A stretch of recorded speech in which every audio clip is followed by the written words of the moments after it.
Mabuhay at maligayang pagdating sa isa na namang episode dito sa Balitang China.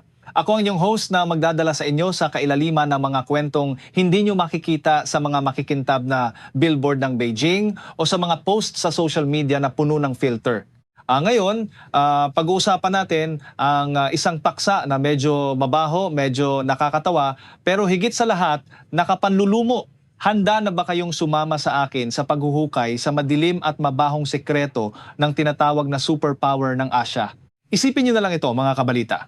Noong isang araw, sinundo ko ang aking kapatid sa kanyang paaralan. Pagdating ko sa gate, may napansin akong kakaiba. May mahabang hilera ng mga parang portalet o outdoor toilets na bago palang itinayo. Pero ang nakakagulat, hindi ito ang karaniwang inidoro na alam nyo.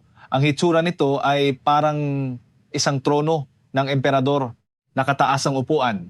At sa magkabilang gilid may sapat na espasyo pa para tumayo ang mga tagapaypay o mga alalay. Seryoso, napaisip talaga ako kung sino ang henyong nagdisenyo nito. Ano ang plano nila? Magkaroon ng board meeting habang nakaupo at nagbabawas? Parang ang sarap sigurong mag-usap tungkol sa ekonomiya ng bansa habang ang lahat ay nakapila at naglalabas ng sama ng loob sa mga tronong iyon. Akala ko tuloy ay sa itong bagong uri ng lounge o tambayan kung saan pwede kayong magtsismisan habang gumagawa ng milagro. Naalala ko tuloy ang sarili ko noong unang panahon, noong bata pa ako at kailangang maghanap ng madilim na sulok sa ilalim ng tulay para lang makaraos. Nakakatawa kung iisipin, pero ang kwentong ibabahagi ko sa inyo ngayon ay hindi lang basta katatawanan. Ito ay tungkol sa tunay na kalagayan ng mga tradisyonal na palikuran sa mga probinsya ng China at ang nakatagong kadiliman sa likod ng isang pambansang proyekto. Marahil marami sa inyo ang hindi makapaniwala o hindi man lang maisip kung ano ang hitsura ng banyo sa mga rural na lugar sa China. Huwag kayong maghanap ng pintuan dahil wala iyon. Ang makikita nyo lang ay 2 piraso ng tabla na nakapatong sa isang malalim na hukay. Iyon na yon. Paano kung may gumagamit na pagdating nyo? Wala ring doorbell dito, mga kabalita. Ang tanging paraan para malaman ng mga nasa labas na may tao sa loob ay ang pagtikhim o pag-ubo ng malakas. Isang simpleng ehem lang. Alam na ng buong barangay na busy ka pa. Sa kultura kasi ng China, noon pa man, ang dumi ng tao ay itinuturing na mahalagang pataba para sa agrikultura. Dahil dito, ang konsepto ng privacy o kaginhawaan sa banyo ay huling-huli sa listahan ng prioridad. Sa madaling salita, hindi nalinang ang tamang kultura ng sanitasyon sa loob ng mahabang panahon. Kahit nakaliwat kanan na ang batikos mula sa loob at labas ng bansa, hanggang ngayon, ganito pa rin ang eksena sa maraming baryo. Sa lungsod ng Nantong sa lalawigan ng Jiangsu, may mga banyo na hindi lang walang pinto kundi nakaharap pa mismo sa kalsada. Habang naglalakad ang mga tao, kitang-kita nila ang lahat ng nagaganap sa loob. Pero ang nakakamangha, ang mga lokal doon ay deadma lang. Wala silang pakialam sa edad o kasarian. Pag may nakita silang kakilala na kasalukuyang tumatira sa inidoro, babatiin pa nila ito ng buong giting. Oy, kumusta na? Gusto mo ba ng tissue? Dadalhan kita? Iyan ang klase ng usapan na maririnig mo. Isipin nyo na lang kung habang nagbabawas kayo, biglang dumaan ang crush nyo o ang kaibigan nyo, ano ang mararamdaman nyo? O paano kung ang dumaan ay ang kaaway nyo sa kabilang kanto at bigla kayong hamunin ng away? Ano ang gagawin nyo? Hahabulin nyo ba sila habang nakababa ang pantalon nyo? Para sa mga taga roon, normal na buhay lang ito. Talagang usap pagsasama ang nangyayari sa mga palikurang ito. Minsan pa nga, habang nakaupo ang isa, ang kapitbahay ay lalapit na may dalang mangkok ng kanin para lang makipagtsismisan. Naging viral pa nga sa internet ang mga ganitong eksena. Maraming netizens ang napapakamot ulo at nagsasabing, hindi ko talaga kaya yan. Pero hindi lang ito usapin ng pagkakaiba ng kultura. Ito ay usapin ng malaking agwat sa infrastruktura ng bansa. Ayon sa opisyal na datos ng gobyerno, makikita ang nakakalulang pagkakaiba ng yaman sa China. Sa mga baybayin sa silangan at timog silangan tulad ng Shanghai at Guangdong, ang mga flush toilets ay abot na sa 54%. Pero sa ibang bahagi, sa mga probinsya ng Shanxi, Anhui, Jiangxi at iba pa sa gitnang bahagi, ang porsyento ay bumababa sa 29 lang at mas malala pa sa hilagang silangan tulad ng Jilin at Heilongjiang kung saan 4% lang ang may maayos na banyo. Isipin nyo, sa kabila ng pagiging industrial giant, mahigit 83% ng populasyon sa labas ng mga piling lugar ang gumagamit pa rin ng sinaunang butas sa lupa. Ang pagkakaroon ng maayos na banyo ay simbolo ng pag-unlad at sibilisasyon, pero para sa nakararaming Tsino, pangarap pa rin itong hindi maabot-abot. Dahil sa nakakahiyang sitwasyong ito, humigit kumulang 10 taon na ang nakakaraan, nagbaba ng utos ang pinakamataas na lider na si Xi Jinping. Inilunsad ang tinatawag na Toilet Revolution o Revolusyon ng Inidoro. Layunin nito na gawing moderno ang lahat ng banyo sa mga tourist spots, lungsod at lalo na sa mga kanayunan. Biglang naging mainit ang usapan tungkol sa inidoro sa buong bansa. Pero sa likod ng malaking kampanyang ito, may nakatagong matinding problema sa lipunan at ang malupit na katotohanan ng korupsyon. Sa halip na mapabuti ang buhay ng tao, ang rebolusyong ito ay naging pugad ng pagnanakaw ng pondo at panloloko ng mga lokal na opisyal. Ayon sa mga ulat, ang mga bagong banyo na itinayo sa mga baryo sa lalawigan ng Anhui ay hindi naman magamit. Nagsilbi lang silang dekorasyon sa loob ng mahabang panahon. Halimbawa, sa lungsod ng Fuyang, ang mga bagong banyo ay pinabayaan na lang at ngayon ay bahay na ng mga gagamba. Sa isa pang lungsod sa Anhui, may mga bagong inidoro na ang ilalim ay 3 timbang plastik lang at kahit may tangke sa tabi, wala naman itong koneksyon sa tubig. Ang ending?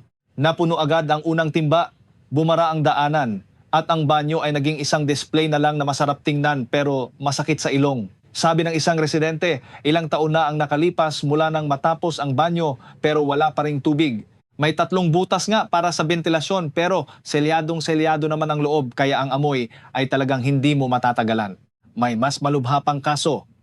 Dahil sa pagmamadali ng mga lokal na opisyal na maabot ang kanilang kota, sa pilitan nilang ipinagiba ang mga lumang banyo at kulungan ng mga hayop ng mga residente. Pero pagkatapos gibain, wala namang itinayo na bago sa loob ng ilang taon. Ang resulta, ang mga pamilya ay dumanas ng matinding hirap. Isang maliit na banyo lang, hindi maibigay ng gobyerno. At ang nakakagalit pa, noong sinubukan ng mga residente na gumawa ng sarili nilang banyo, pinuntahan sila ng mga urban management o Chengguan at winasak ang ginawa nila. Sabi ng mga residente, masyado nang hindi makatao ang ginagawa sa kanila. Kahit sa mga ulat ng media sa Hong Kong, nabanggit na sa Wuwei District sa lalawigan ng Gansu, napakababa rin ang paggamit sa mga bagong banyo dahil sa pangit na kalidad at problema sa kapaligiran. Dahil hindi rin sila konektado sa sewer system, ang gasto sa pagpapahigop ng dumi ay pasa ng mga magsasaka, kaya ang ending, marami ang bumalik na lang sa lumang sistema ng paghuhukay. Ang mga opisyal naman, basta lang makapag-check sa kanilang listahan na mission accomplished na sila, wala na silang pakialam kung gumagana ba ang mga ito o hindi. Lalong lumala ang sitwasyon noong isang tag-init sa Suzhou, lalawigan ng Jiangsu. Pagkatapos gibain ang mga lumang banyo, natuklasan na ang mga bagong flush toilets na ipinamahagi ay may depekto sa kalidad.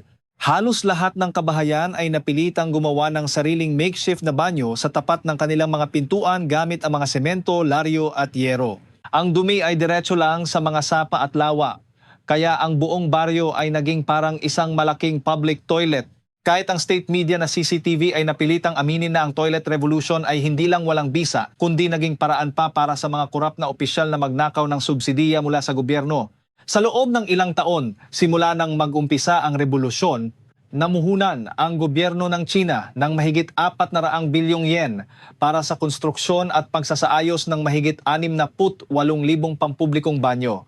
May plano pa ngang magtayo ng karagdagang 64,000 sa mga tourist spots, pero ang mga lokal na gobyerno ginamit ang proyektong ito para sa subsidy scam. Halimbawa, sa isang baryo sa Shaoyang, Hunan, nakatala na 684 na banyo ang naayos, pero nang magsumbong ang mga residente, nalaman na mahigit 100 sa mga ito ay hindi naman talaga itinayo.